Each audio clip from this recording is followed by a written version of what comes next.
دو بندے ایسے تھے صحابہ میں جن کو حضرت عمر اٹھ کے ملتے تھے، اور جب یہ دو لوگ آتے تھے تو عمر اپنی جگہ پہ بٹھاتے تھے، ایک حضرت خباب اور دوسرے سیدنا بلال۔ فرماتے تھے انہوں نے تکلیفیں سہی ہیں دین کے لیے۔ حضرت خباب لوہے کا کام کرتے تھے، ان کی مالکن عمار بڑی سخت عورت تھی، لوہے کا کام کرتے تھے۔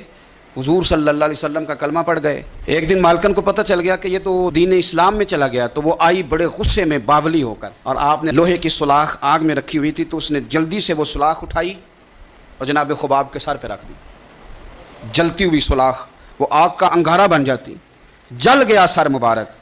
بڑی تکلیف میں آئے میرے رسول پاک صلی اللہ علیہ وسلم کے حضور، عرض کی حضور میں تکلیف میں ہوں، میرے لیے دعا فرمائیں۔ حضور نے کیا جملے کہے، قربان جائیں مدینے والے کی دعاؤں پر، حضور کی دعاؤں پر بھی قربان۔ اور میرے اعلیٰ حضرت فرماتے ہیں جب نبی پاک دعا کرتے تھے تو دعا اوپر نہیں جاتی تھی، قبولیت نیچے آ جاتی تھی۔ اللہ قبولیت کو نیچے بھیجتا تھا کہ وہ میرے نبی نے دعا کیا، جا جا کے قبول کر اسے۔ تو رسول پاک صلی اللہ علیہ وسلم نے دعا کی، اور دعا کیا کی حضور نے؟ نبی پاک نے دعا دی، اے اللہ میرے خباب کی مدد فرما، اے اللہ میرے خباب کی۔ دعاؤں کا رنگ ہوتا ہے اگرچہ ہمیں نظر نہ بھی آئے تو۔ حضور نے دعا کر دی۔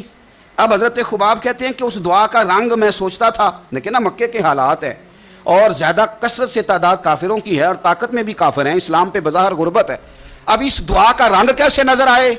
لیکن اگر کرم کرنے والا اللہ ہو تو پھر ضروری نہیں کہ ظاہری اسباب لوگوں کی نظر میں آئیں، پھر وہ رنگ بنا لیتا ہے، پھر وہ ساری رحمتیں خود بخود فرما دیتا ہے۔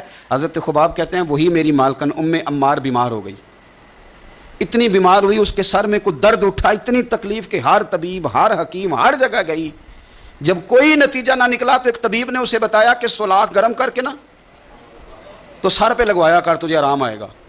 تو آپ فرماتے ہیں پھر ایک دن وہ گھر آئی اور گھر آ کے مجھے کہنے لگی لوہے کی سلاخ اچھی طرح آگ میں تپا کے نا تو میرے سر پہ رکھ۔